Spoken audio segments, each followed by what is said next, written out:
Amém. Prontos para a palavra?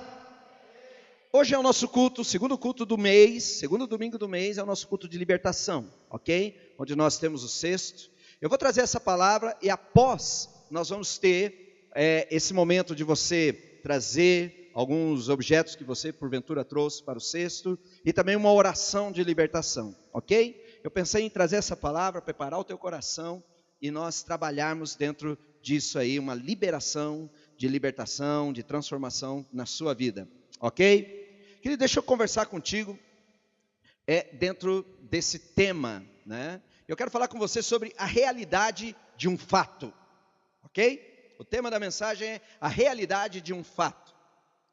A pergunta é, por que que muitos crentes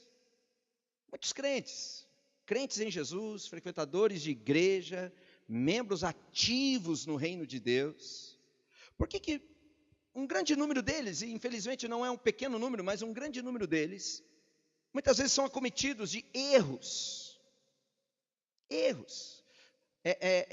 fatais, erros graves na sua caminhada. Muitas vezes nós percebemos erros na área de caráter, né? Engano, mentira, trapaças. Por que crentes até mesmo fiéis, crentes até mesmo dedicados ao Senhor, sofrem desses males? Também encontramos erros, faltas gravíssimas na área moral, dentro da igreja. Pessoas, problemas de adultério, problemas de corrupção, problemas de fornicação. Não sei se você sabe a diferença entre fornicação e adultério. Fornicação é toda prática sexual antes do casamento ou fora do casamento. Pessoas solteiras que têm práticas sexuais, a Bíblia chama isso de fornicação. Ok? Adultério é toda prática sexual que eu pratico fora da aliança do casamento. E por que nós encontramos cristãos que ainda são acometidos dessas falhas, tropeçam nesses erros? E também nós encontramos erros e falhas gravíssimas na área espiritual, né? Caráter, problemas morais e também problemas espirituais como idolatria, feitiçaria, pactos, alianças. Qual o problema da igreja? Por que nós vivemos esse dilema, esse dualismo, essa dificuldade de se manter? A Bíblia, ela trabalha alguns princípios, e talvez eu comece essa mensagem hoje e vou caminhar com ela ainda algumas semanas.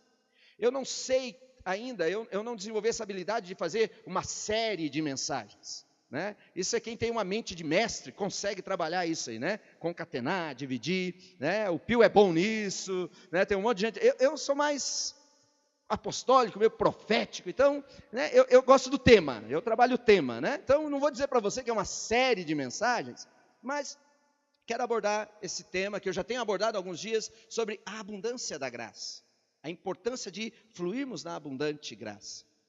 E a Bíblia trabalha esse princípio. Quero que você abra a sua Bíblia, ou acompanhe no telão, em Hebreus capítulo 6, onde o apóstolo, o fundamento apostólico, ele nos dá alguns conselhos, nos traz algumas instruções, onde diz assim: pelo que, deixando os rudimentos da doutrina de Cristo, os rudimentos os fundamentos, as bases, o leitinho, e prossigamos para a perfeição.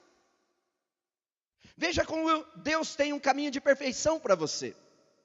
Deus tem um caminho de conserto moral, conserto no caráter, conserto espiritual, alinhar você. Então ele está dizendo, deixe os rudimentos, deixe os princípios elementares, deixe as bases e olhe para a perfeição. Quantos querem caminhar em rumo à perfeição? Amém? O apóstolo Paulo diz assim: eu prossigo para o alvo, que é a perfeição. Não que eu já tenha alcançado, mas eu insisto nela. E ele diz assim: prossigamos para a perfeição, não lançando de novo. E aí o apóstolo, o autor de Hebreus, que eu creio que foi Paulo que escreveu, ele diz assim: não vamos ficar trabalhando repetidamente, insistindo de novo em fundamentos de arrependimento de obras mortas.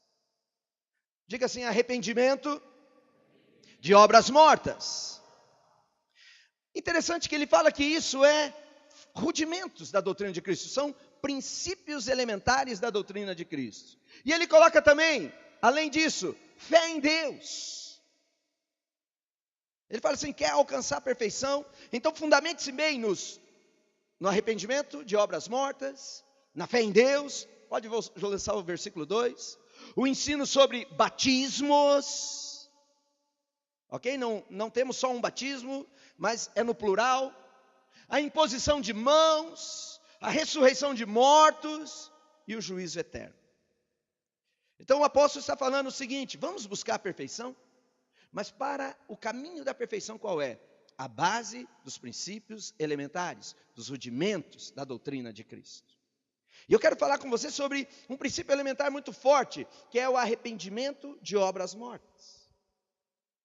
Interessante que existem duas coisas muito fatais, muito reais em nossas vidas, que é remorso e arrependimento. Talvez você saiba diferenciar, mas eu quero insistir com isso. Qual a diferença entre remorso e arrependimento?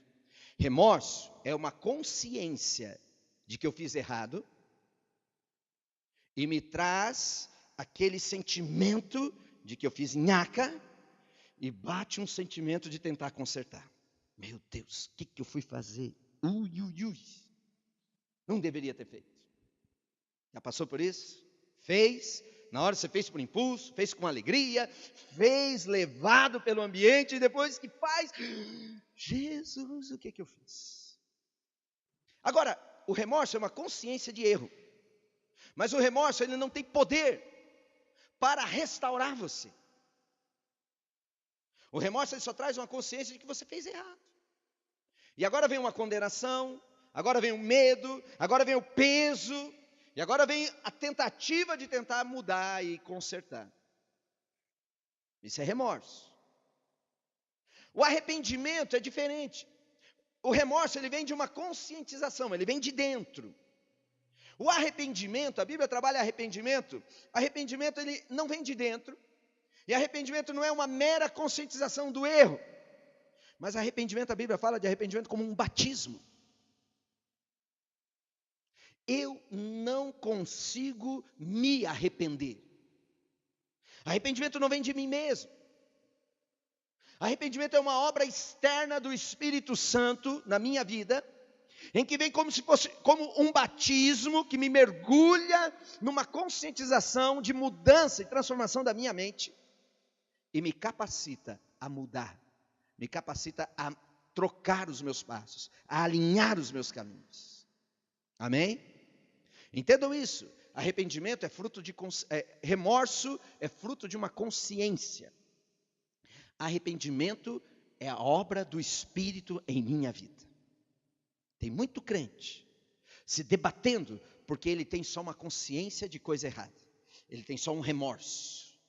Mas quando vem o arrependimento, queridos, a nossa mente muda, as nossas atitudes são transformadas e um novo caminho eu passo a seguir. Amém? Receba um batismo de arrependimento na sua vida. E o arrependimento, ele traz essa consciência. E a Bíblia fala assim, quer buscar um caminho de maturidade? Então lance a base do princípio de arrependimento de obras mortas. Vamos avançar. Querido, entenda o seguinte, nós somos pecadores por constituição, por essência, e não por ação. Não é o fato de eu cometer uns erros que me torna pecador, mas é o contrário, eu cometo erros porque eu sou pecador. Agora, também é importante nós trabalharmos que o pecado não é só um erro que eu cometo, moral, um erro de caráter, um erro espiritual. Pecado é uma legalidade para as forças diabólicas agir na sua vida. Tem muita gente que tem problemas financeiros, problemas sérios financeiros. E o problema financeiro dele, na grande maioria, não é porque ele é um péssimo administrador. Dentro da igreja, a maioria dos problemas financeiros não é porque você é ruim de administração. Mas é que você cometeu pecados nas finanças. E você abriu uma legalidade para que um espírito maligno começasse a operar dentro das tuas finanças. E começasse a roubar o teu dinheiro. Enfraquecer o teu potencial financeiro. E eu preciso restaurar isso. Eu preciso mudar. Então, pecado, nós precisamos entender isso. Porque as filosofias e as doutrinas religiosas que existem por aí, eles ficam me ensinando que pecado é um erro e eu preciso parar de errar. Mas pecado não é erro. Pecado não fica só no campo do erro. Pecado é legalidade no mundo do espírito, que ativa demônios para atuar dentro da sua vida, dentro da sua casa e dentro de toda a sua descendência. Então, pessoas que têm hábitos pecaminosos, ela não somente está cometendo erros, mas ela está abrindo legalidade para forças malignas operarem. Ok? Agora, como se lida com o pecado? O pecado, nós temos uma solução tremenda e determinante, que é o sangue de Jesus. Veja só que interessante, em Êxodo capítulo 12, versículo 13, ele fala assim: esse aqui é o contexto em que Israel está saindo do Egito. Já se passaram 9 pragas, agora eles estão na 10ª praga. Quantos lembram das 10 pragas do Egito? Vocês estão aí, igreja? Amém? Então, já era a 10ª praga, e a 10ª praga que vinha sobre o Egito era a morte dos primogênitos. Ok? E para privar Israel, Deus dá uma ordem para Moisés, para que todos os filhos de Israel matassem um cordeiro, e pegasse o sangue desse cordeiro e salpicasse nos umbrais das suas portas. E a Bíblia diz: mas o sangue vos será por sinal nas casas que estiverdes. Vendo eu o sangue, quem que é esse eu aqui? Quem? Vendo eu, quem é o eu? Deus. Olha que interessante, vendo eu o sangue, eu passarei por cima de vós, e não haverá entre vós praga para vos destruir. Estou pregando para alguém aí? Não haverá entre vós pragas. Ei, receba isso aí, querido. Não haverá entre vós praga para vos destruir, quando eu ferir a terra do Egito. Esse texto é interessante porque nós precisamos entender o seguinte: eu preciso de perdão para os pecados que eu cometo. Eu preciso de perdão. E o sangue ele não é para você. O sangue de Jesus não é para você. O sangue de Jesus tem 2 finalidades. Aqui, volta o texto para mim, por gentileza.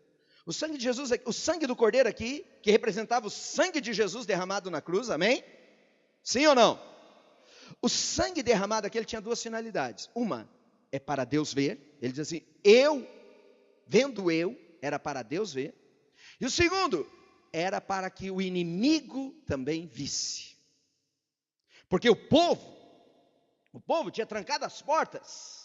O sangue tinha ficado lá de fora. E o povo estava dentro da casa, fazendo o quê? Comendo o cordeiro assado.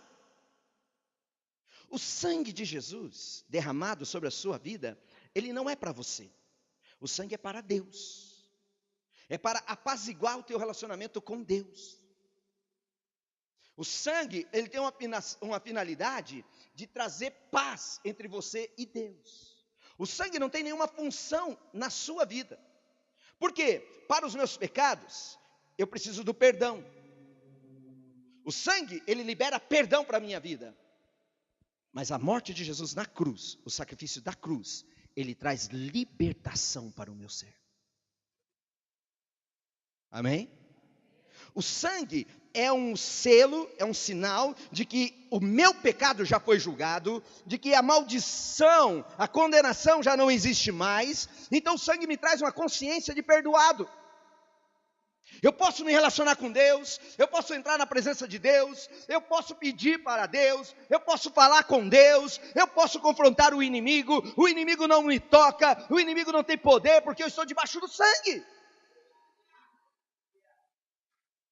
E por que muitas vezes eu não vejo sangue? Porque dentro dessa visão o sangue estava por fora. E por eu não ver, eu fico com medo. Eu não me apodero, eu não me aproprio do poder desse sangue. Ok? O sangue é para Deus. O sangue também é para a minha consciência, para apagar a condenação da minha consciência. Queridos, todos os teus pecados foram e estão perdoados. Pastor, mas você não conhece o meu pecado. Ai, ai, ai, se eu contar, vai tremer o chão. O sangue de Jesus é mais poderoso do que qualquer pecado que você possa cometer. Amém? Quando você recebe o perdão? Estava conversando essa semana com uma pessoa, eu perguntei para ela: você recebe o perdão de Deus? Você consegue se sentir perdoado? Ah, eu consigo. Então você está no caminho.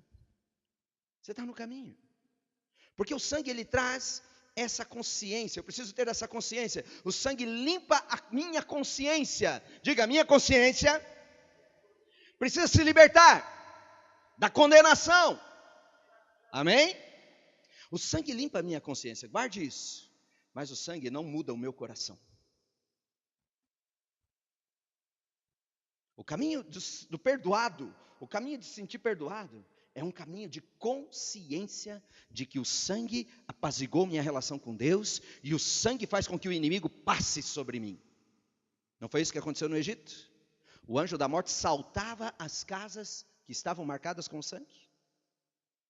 Quando eu tenho essa consciência, eu tenho poder e autoridade contra o inimigo e eu tenho paz com o meu Deus. A Bíblia diz: justificados, pois, pela fé, nós temos paz para com Deus. Queridos, a palavra paz ali, a palavra no grego é heirene. Diga, heirene. Viu? Já está falando grego aí. A palavra heirene significa paz, mas no contexto seguinte: havia guerra e agora a paz. Não é paz sentimento, mas é paz um estado. Estávamos em guerra, uma batalha ferrenha, mas agora a guerra cessou e agora temos paz. Justificado, pois, pela fé, nós temos paz. O sangue de Jesus trouxe paz entre você e o teu Deus. Deus não quer mais pegar você. Aquela ideia, ó, Deus está vendo, hein? Deus está te vendo. Você pode me enganar, mas Deus está te vendo. E Ele vai te pegar. E uma ideia que trouxeram para nós de Deus, de que Deus a qualquer momento, na qualquer esquina que eu virar, lá vai estar Deus dizendo: te peguei. Querido, já tem paz. Deus não vai te pegar na esquina. Ele está vendo tudo. Mas o sangue é para Deus. Paz. Amém? Olha o teu irmão e diga para ele: vai em paz. O sangue para limpar a minha consciência. Mas e para mudar o meu caráter? E para me libertar da força do pecado? E para me trazer uma nova condição, onde eu não fique dando legitimidade para demônios, para ações malignas, para maldições, para amarras. Querido, olha quanta promessa Deus tem para mim e para você. Olha quanta coisa boa, tudo que Deus tem para nós é bom. Cantamos hoje, Deus é bom em todo o tempo, amém? Mas por que as coisas não acontecem? Porque nós estamos debaixo de um sangue que me perdoa. E eu ainda estou caminhando, suando, trabalhando ainda para receber o perdão de Deus. Querido, receba o perdão de Deus. Mas agora deixe o poder da ressurreição, o poder da cruz, da morte e ressurreição de Jesus, também mudar o teu caráter, mudar a tua moral, mudar a tua condição espiritual. Deus quer alinhar nossas vidas. Deus quer consertar. Querido, nós precisamos de Cristo. Deus, quando Ele trata comigo, Ele não trata no varejo. Deus não é varejista, que te dá uma porção de graça hoje, aí você vai lá, consome aquilo, no outro dia você vai lá na prateleira, pega mais uma porçãozinha, né? E eu fico buscando coisas, eu fico me alimentando dia após dia. E na verdade, qual que é a minha mentalidade? Se eu tenho orgulho, se eu sou uma pessoa orgulhosa, qual que é o caminho para sarar o orgulho? O caminho para sarar o orgulho, para me libertar do orgulho, nós imaginamos que é o quê? A humildade. E aí nós ficamos atrás da humildade. Eu preciso ser mais humilde, meu líder falou que eu sou muito orgulhoso. E aí nós começamos a ver os irmãos com o semblante caído, né? Andando meio encolhidinho. Você fala: o que está acontecendo, irmão? Não, é que eu tenho que ser mais humilde. Meu líder diz que eu sou muito orgulhoso. E nós tentamos resolver o problema do orgulho buscando humildade. Nós buscamos resolver o problema da mentira, queremos falar a verdade. Mas nós já trabalhamos esse conceito no passado, dizendo, você até tenta, não é? Você fica uma semana encolhidinho, humildezinho, bem bonitinho, bem simplesinho, bem quietinho. Mas na outra semana você já está ali. Você não consegue ficar por muito tempo, não é verdade? Por quê? Porque nós queremos resolver os nossos problemas morais, nossos problemas de caráter, nossos problemas espirituais, tentando trabalhar ao contrário. Você quer resolver os teus problemas? O teu problema está a solução do teu problema está em Cristo. Deus não trabalha pelo varejo. Deus trabalha com a solução completa. E a tua solução é Cristo. Olha 1 Coríntios capítulo 15, a partir do verso 45. Olha o que ele diz. Assim também está escrito. O primeiro homem, que é Adão, tornou-se alma vivente. O último, Adão, tornou-se espírito vivificante. Quem é o primeiro Adão e o último Adão? Vocês sabem me dizer? O primeiro Adão é o Adão da Eva, certo? O Adão da Eva. O último Adão é Jesus. No primeiro Adão eu tenho toda a herança de quem Adão é. Querido, eu não preciso fazer força para ser como Adão. Eu já nasço um Adãozinho. Né? Olha a carinha de Adão. É recém-nascido, né? Acabou de levar uma palmadinha na bunda. Chorando, o médico segurando pela perna. Oh, a cara de Adão.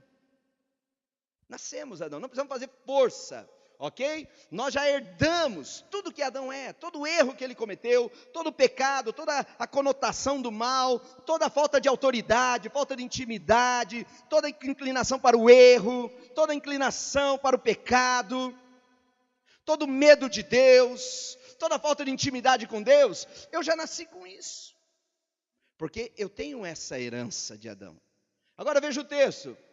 O primeiro Adão, o primeiro homem, Adão, tornou-se alma vivente. O último Adão, espírito vivificante. Próximo. Mas, não é o primeiro o espiritual, senão o animal. Depois o espiritual. Pode passar? O primeiro homem, sendo da terra, é terreno. O fato de você ter nascido, você vem com todas as implicações de um homem terreno, de um homem adâmico. De um homem inclinado para todas as tendências. Mas o segundo homem é do céu. Olha a diferença que a Bíblia está nos ensinando. Versículo 48. Qual o terreno, igual ao terreno, semelhante ao terreno, idêntico ao terreno, tais também os terrenos. Igual a Adão, idêntico a Adão, semelhante a Adão, na prática de Adão, são todos aqueles que nascem na terra. E qual o celestial? Tais também são os celestiais. Então, assim como eu nasci e eu recebi toda a carga, toda a influência, toda a herança de Adão sobre mim, da mesma forma, se eu estou em Cristo, tudo que está nele, está em mim. Você pegou? Qual o terreno? Todos os terrenos. Qual o espiritual? Todos os espirituais. Quantos aqui estão em Cristo? Então tudo que está nele você recebeu. O sangue te perdoa, mas Cristo te liberta. Quer ser semelhante a Ele? Então não saia dele, fique nele. Amém? Só precisamos estar em Cristo. Só isso, querido. Para que tudo que é dele se torne nosso. A santidade dele, o coração dele, o caráter dele, a mente dele, o propósito dele. Eu preciso estar nele. Vamos avançando. Romanos 6. Olha que interessante isso. Sabendo isso, que o nosso homem velho, não está chamando você de velho, ok? Ele está falando do antigo homem. Quem que é o antigo homem? Adâmico. A maneira que eu tinha de viver. Ele está dizendo, saiba disso. Você sabia disso? Hã? Você sabia que o teu velho homem foi crucificado com ele? Olha o que a Bíblia diz, sabendo isso, conhecendo isso, tendo consciência disso, se inteirando disso. Você sabia disso? Que o nosso velho homem foi crucificado com ele? Querido, olha interessante, foi crucificado. Que tempo é esse? Passado. Não vai ser crucificado, não será crucificado. Um dia seremos crucificados. O texto está dizendo, você sabia disso? Você já sabe disso? Você está inteirado disso? O teu velho homem já foi crucificado. Já está lá. Não é futuro. A obra de santidade na tua vida, a obra de libertação na tua vida não virá, não acontecerá amanhã, não acontecerá daqui um mês, daqui um ano. Ela já aconteceu há 2000 anos atrás. Receba o que Deus tem para a tua vida. Sabendo isso, o velho homem foi crucificado com ele para quê? Para que o corpo do pecado fosse o quê? Desfeito. Acabou. Se aniquilou. Pastor, mas a carne é fraca, sabe como que é, né? Olha, eu vi, encheu meus olhos, a perna tremeu.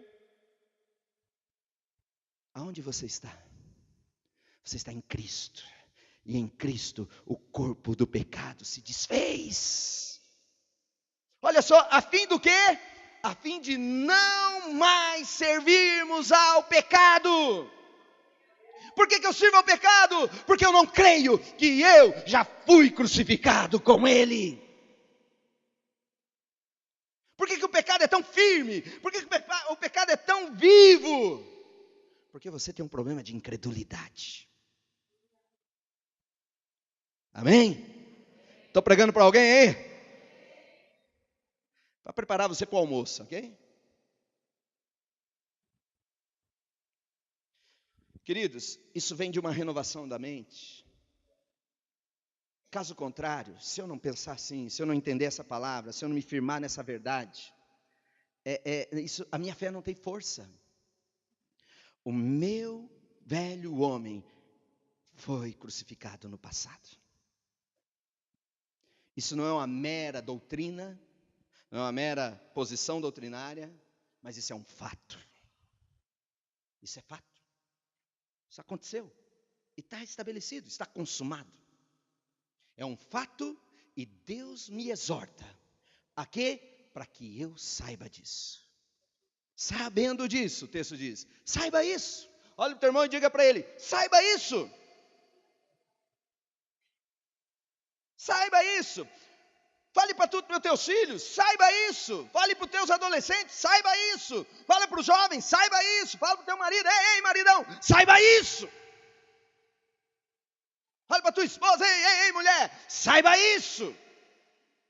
Que o teu velho homem já foi crucificado.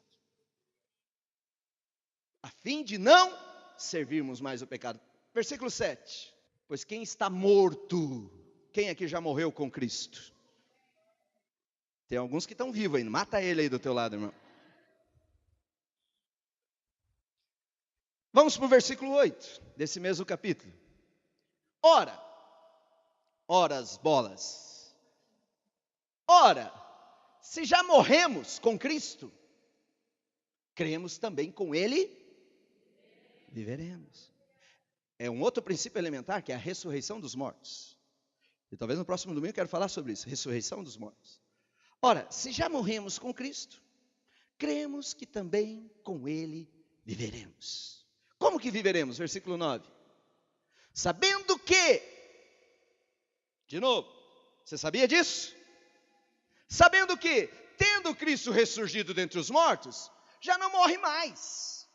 A morte não mais tem domínio sobre ele. Versículo 10. Pois, quanto a ter morrido, de uma vez por todas morreu para o pecado. Mas quanto a viver, vive para Deus. Pode ir passando. Assim também, vós. Quem é o vós aqui? Assim também, Nós. Assim também? Eu. Vamos para trazer para o pessoal. Assim também? Eu. Assim também vós. O que ele está dizendo? Considerai-vos. Primeiro você fique sabendo. Sabendo isso. Saiba isso. Soube disso, aprendeu isso. Então agora se considere mortos para o pecado, vivos para Deus em Cristo Jesus. Aleluia! Uau! Aleluia! Queridos, quantos creem que Jesus morreu? Quantos creem que aquela morte é um fato? Deixa eu saber, levanta a mão. Tenho dúvida se ele morreu ou não, acho que ele não morreu. Vamos saber como está o nível de conhecimento da igreja, né? Vamos de novo, quem crê que Jesus morreu naquela cruz? Assim como você crê que Jesus morreu, creia que você também morreu com Ele. Amém? Vocês recebem essa palavra? Querido, eu creio na minha morte, tanto quanto eu creio na morte de Cristo. E deixa eu encerrar, caminhar para o fim. Existe uma palavra que eu quero ensinar para você que é substanciar. É difícil encontrar essa palavra no dia a dia, mas é substanciar. Diga, substanciar. O que é substanciar? Hebreus capítulo 11, versículo 1. Ele diz assim: ora, a fé é o firme fundamento das coisas que se esperam e prova das coisas que se não veem. Eu não vejo. A versão que é King James, que é os estudiosos, essa versão é uma versão inglesa. Os estudiosos falam que essa é uma das versões mais próximas do original e do pensamento original. A palavra, esse texto na versão King James, ele diz assim: ora, a fé é a substância. Substância. Substanciar, se você procurar no dicionário, fala de resistente, palpável, firme. Não é abstrato. Substanciar é algo resistente, palpável, firme, concreto. E a versão King James, ele traduz esse versículo, capítulo 11 de Hebreus, versículo 1, ele fala assim: a fé é a substância, é o substanciar de coisas esperadas. E a evidência de coisas que se não vê. A fé é a substância. A fé é substanciar. Queridos, como que é isso? Veja bem, por nossos sentidos, nós conseguimos substanciar algumas coisas. Por exemplo, pela audição, você ouve uma música, e você tem aquela música que você gosta, certo? E você a ouve, e ela parece que se torna algo vivo dentro de você, não é assim? A música que lembra o dia que você conheceu ela, né? Tem, tem, tem, tem, tem. Isso é pro tempo do Ego, né? Essa é a música que o Ego quando conheceu a Corina. É? Então você ouve aquela música, ela se cria, ela se torna viva, ela traz fatos, ela traz recordações, são reais na sua vida. Não é assim? Você ouve uma canção e você se lembra daquele culto que aquela canção falou tão forte contigo que a tua fé cresceu, algo aconteceu, algo mudou a sua vida e aquela canção ficou na tua memória, porque ela tem o ato de substanciar. Agora ouçam, a música é tocada, mas imagine que você é um surdo, que há uma pessoa surda, ela não consegue ouvir a música. E se ela não ouve, ela não consegue gerar essa substanciação. Mas pense nisso. Pelo fato de eu não ouvir, pela minha incapacidade de ouvir a música, não faz com que a música perca suas qualidades. Certo? A música está lá, está tocando, mas eu sou incapaz de ouvir. Mas a música existe. O fato de eu não poder trazê-la viva para mim, o fato de eu não poder transformá-la em real na minha vida, não desqualifica e nem descaracteriza a música. Igualmente as cores. As cores dão vida, não dão? Essa semana passada nós tiramos uma semaninha de folga e fomos para Guarapuava, né? O Jorge é gaúcho de Rio Grande do Sul, nós somos gaúchos de Guarapuava. Rapaz, então um dia eu chego nesse nível aí, Jorge. E nós ficamos lá num lugar chamado Vale do Jordão. Não é Jordão de Israel, mas ali nós temos o nosso Jordão. A Rosana foi batizada no Rio Jordão, hein? Olha só. E de repente você abria a janela e a sacada te dava vista para o Vale do Jordão. E aquele verde bonito, com cores, e de manhã o sol nascendo, invadindo o horizonte com aquele laranjado. Querido, pense numa imagem show, uma pintura fantástica. E quando você se depara com aquilo, aquelas cores, aquele cenário, aquela vida, muda você, provoca algo em você, não é verdade? Estava lá. Agora, uma pessoa que não tem a visão, uma pessoa cega no caso, ela não consegue trazer aquilo para ela. O fato dela ser incapaz de ver as cores, não afeta em nenhum momento as cores, certo? O fato, o fato de eu não conseguir crer que eu morri em Cristo, a questão de eu não conseguir fazer com que a realidade de Cristo se manifeste em minha vida, não altera o que Cristo fez naquela cruz. O que o autor de Hebreus está dizendo, ei, a tua fé, ela precisa trazer vida ao que já existe.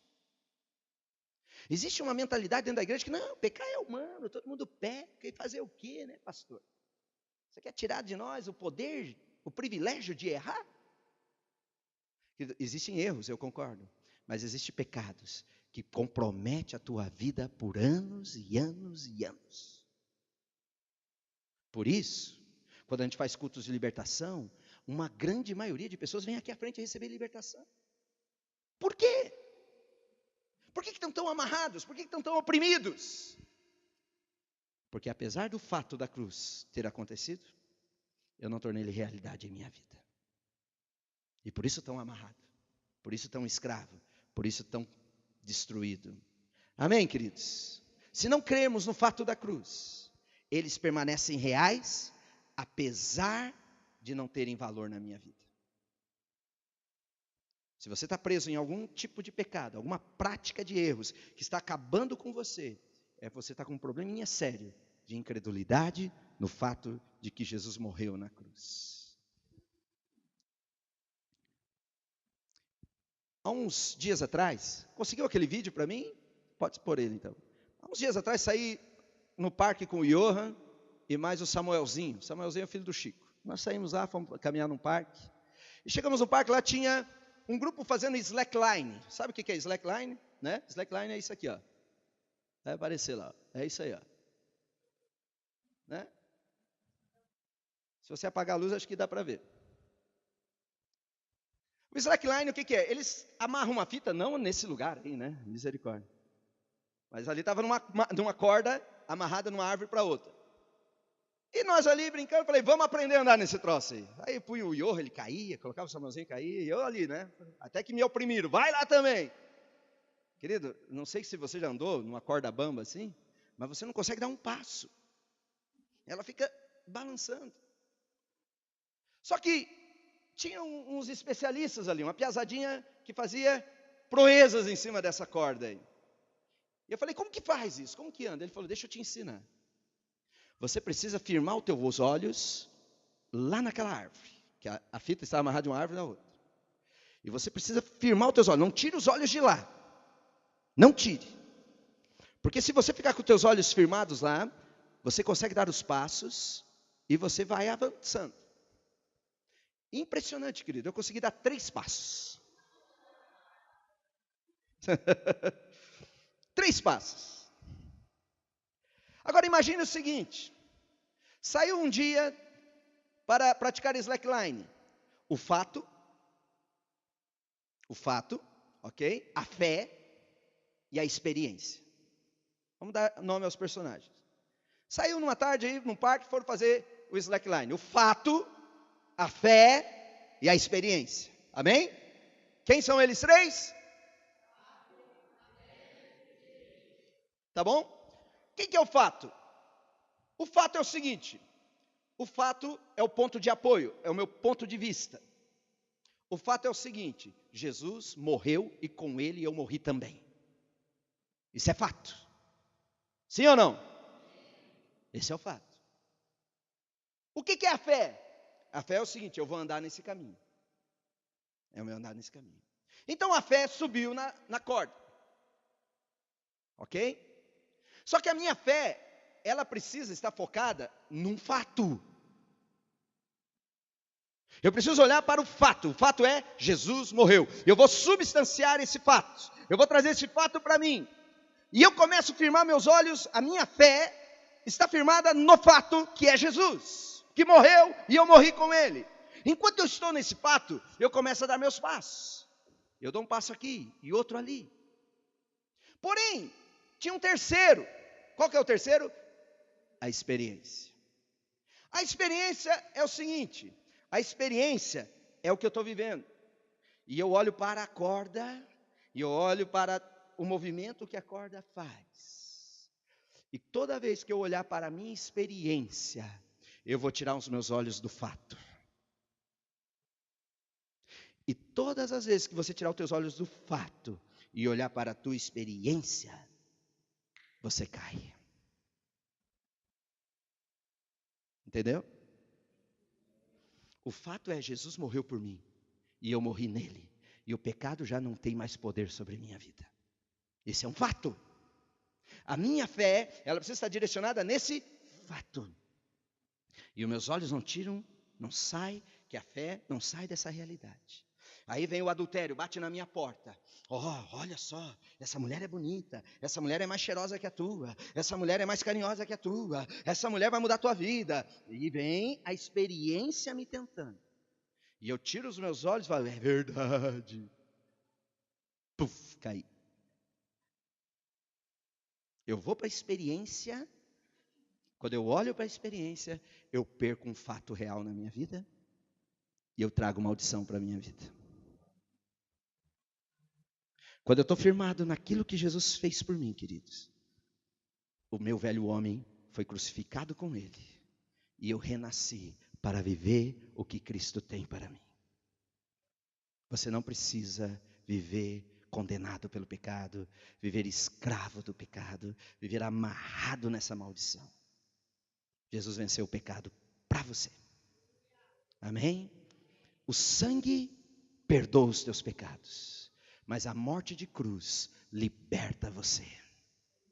Receba perdão e libertação nessa manhã, em nome de Jesus. Amém? Vamos nos colocar em pé? Aleluia! Aleluia! A igreja anda muito amarrada. É comum você andar no meio do povo e o povo ter amarras, ter maldições. E nós, com muita boa vontade, nós liberamos palavras de libertação, palavras de quebra de maldição sobre a sua vida. Com muita boa vontade, os líderes impõem as mãos sobre você, dizendo e profetizando um tempo novo. Mas não é a minha oração, não é a minha declaração que tem poder contra o teu coração. O que tem poder contra o teu coração é a morte de Cristo Jesus. Ele morreu, queridos. Ele morreu para que você vivesse. Ele condenou o pecado no seu corpo para que você vivesse livre dele. Amém? Queridos, eu não sei quantos de vocês aqui, mas Deus quer trazer libertação na sua vida. Essa é uma manhã de libertação. Esse é um culto de libertação. E a libertação começa na mudança da minha mente. Arrependimento de obras mortas é deixar de fazer as obras que me levam à morte. A Bíblia diz que a inclinação do pecado é morte. A Bíblia diz que a alma que pecar, essa morrerá. A Bíblia diz que o salário do pecado é a morte. Muitos casamentos morreram por causa do pecado. Muitas finanças. A vida financeira de muitas famílias morreu por causa de pecado. Ministérios morreram por causa de pecado. Mas não precisa morrer mais não, querido. Jesus já morreu por você. Se você quer uma libertação, se você quer substanciar essa verdade na sua vida, hoje é o teu dia, esse é o momento. Nós temos o cesto aqui. O cesto nós usamos esse momento para que você se liberte de objetos que você leva para dentro da sua casa. Muitas vezes você ganha presentes, e esses presentes vieram de práticas ocultistas. Esses presentes muitas vezes simbolizam idolatria. Muitas vezes você teve um caso com uma amante ou um amante, você ganhou um presente, uma camisa, um anel, uma joia, e você convive com aquilo porque é muito bonito. Querido, mas é presente de adultério. Não ande com isso. Isso aqui eu comprei porque quando eu vivia na prostituição, o dinheiro que rendeu eu comprei isso aqui e agora não tem problema, pastor. Querido, é dinheiro de prostituição, é maldito. Não deixe que o pecado reine sobre você mais. Não deixe. Vamos trazer libertação, amém? Pastor, eu tenho meu computador, tenho meu tablet, tenho meu smartphone, mas muitas vezes eu uso ele para visitar sites pornográficos. Eu tenho ele para me comunicar e fazer namoricos pela internet. Eu tenho uns casos no Facebook e tal. Pastor, o que eu faço? Traga esse instrumento tecnológico aqui. Não que a gente vai jogar fora, mas vamos orar. E vamos quebrar o efeito do pecado. Porque a Bíblia diz que o sangue de Jesus santifica todas as coisas. Amém? Você não precisa mais viver debaixo de pecado. O fato é, Jesus morreu a tua morte. Vícios, você fuma ainda, você tem problema com cigarro, com álcool, com drogas. E você está tentando, você já fez todo o esforço para parar. E a psiquiatria, a psicologia diz que você sempre vai ser um viciado em potencial. Você sempre vai ser um viciado em potencial, até que você creia que Jesus morreu por você. E isso vai acabar. Contra toda a filosofia psiquiátrica, contra toda a filosofia psicológica, Jesus quebra todo o efeito do pecado. Amém? Nós temos o cesto aqui. Se você trouxe algum objeto, você quer se desfazer de algum objeto. Pastor, eu não trouxe aqui, eu não sabia, eu esqueci em casa. Mas venha profeticamente. Escreva num papel ou simbolicamente, lance no cesto. E vamos acreditar no fato de que o pecado não mais terá domínio sobre nós. Não estamos debaixo da lei, querido, amém? Nós estamos debaixo da graça do Senhor Jesus. Muitas pessoas dizem, pastor, você começa a pregar a graça vai trazer desgraça, a graça vai liberar o povo para o pecado. Não, querido, a Bíblia diz que a força do pecado é a lei. A força do pecado não é a graça, a força do pecado é a lei. O problema é que nós não compreendemos a graça. E a graça é, Jesus morreu pelos teus pecados. E você está livre. Você só precisa crer. Amém? Você está pronto? Você está pronto para viver um tempo novo na sua vida? Um tempo novo no seu caráter, um tempo novo na sua moral, um tempo novo no teu espírito, um tempo de santidade. Santidade não é o que eu faço, santidade não é o que eu deixo de fazer, santidade é Cristo Jesus. Ele é santo. E eu estou nele. A Bíblia diz que nele eu ressuscito. Nele eu sou abençoado com todas as sortes de bênção. Nele eu sou feito nova criatura. Nele eu venço o pecado. Nele. E a Bíblia diz, se você permanecer em mim, Jesus diz, e as minhas palavras permanecerem em vós. Querido, você não tem que entrar em Cristo, você só tem que permanecer nele. É nele que você tem toda a vitória. Se você quer, saia do seu lugar, traga aqui, num ato profético, ou se você trouxe de fato o objeto, lance aqui. E se você quiser receber uma oração, para um rompimento de santidade, para um rompimento do fato da morte de Cristo na sua vida, venha aqui à frente também.